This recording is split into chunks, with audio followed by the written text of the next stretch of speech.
جو ہے اس کے لیے حضور نے جو کچھ فرمایا وہ سن لیجیے. ابن عباس قال ما رأيت شيئا اشبه باللمم مما قال ابو هريرة عن النبي صلی اللہ علیہ وسلم. حضور کی حدیث ہے ان اللہ كتب على ابن آدم حظه من الزنا ادرک ذلك لا محال. اللہ تعالیٰ نے ہر انسان کا زنا میں ایک حصہ لکھ دیا ہے جو اس کو پہنچ کر رہے گا. فزنا العین النظر, آنکھوں کا زنا ہے نامحرم عورت کو دیکھنا, یہ بھی زنا ہے. اگر زنا کو روکنا ہے تو یہاں پر بھی قدغن لگے گی. ایک جگہ آیا ہے حدیث میں النظر سہم, یہ تیر ہے, یہ نظر جو ہے نگاہوں کے تیر. یہ تو آپ شاعری کے اندر بھی اور گانوں کے اندر بھی نگاہوں کے تیر سنتے ہیں کہ نہیں سنتے؟ النظر سہم, یہ تیر ہے. وزن اللسان النطق یا منطق, زبان کا زنا ہے کسی عورت سے گفتگو کر کے چٹخارے لینا. عورت کی آواز میں بھی ایک لوچ ہے, حسن ہے. اللہ تعالیٰ نے اسے سراپا ایسا بنایا ہے کہ مرد کے لیے اس کی ہر شے کے اندر اٹریکشن ہے, اس کی آواز میں اٹریکشن ہے.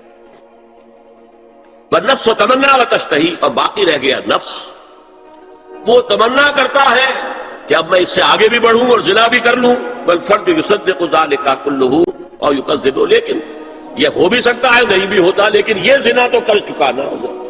کان کا زنا اس نے کر لیا, آنکھ کا زنا اس نے کر لیا, زبان کا زنا اس نے کر لیا. یہ تو زنا کی تعریف ملا ہے. ایک اور روایت ہے جو مسلم میں ہے, عن ابی ہریرہ كتب على ابن آدم نصيبه من الزنا مدرك ذلك لا محالة فالعينان زناهما النظر والأذنان زناهما الاستماع واللسان زناهما الكلام واليد زناها البطش والرجل زناها الخطأ والقلب يهوي وتمنى.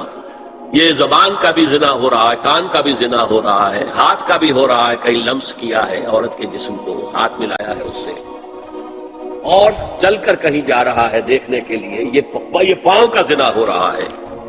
یہ ہے زنا کی شکلیں جو محمد الرسول اللہ صلی اللہ علیہ وسلم نے بیان کی.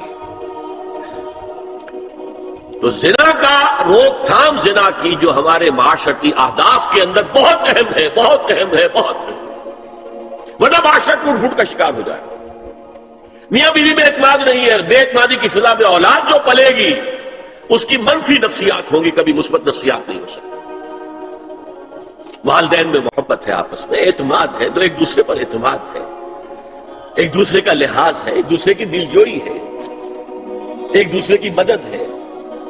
یہ ساری چیزیں جو ہے وہ ایک فضا پیدا کرتی ہیں گھر کے اندر, وہ ایک نارمل, ایک صحت مند فضا جس میں کہ نئی نسل پروان چڑھے گی تو وہ ایک پازیٹیو اور مثبت نفسیات لے کر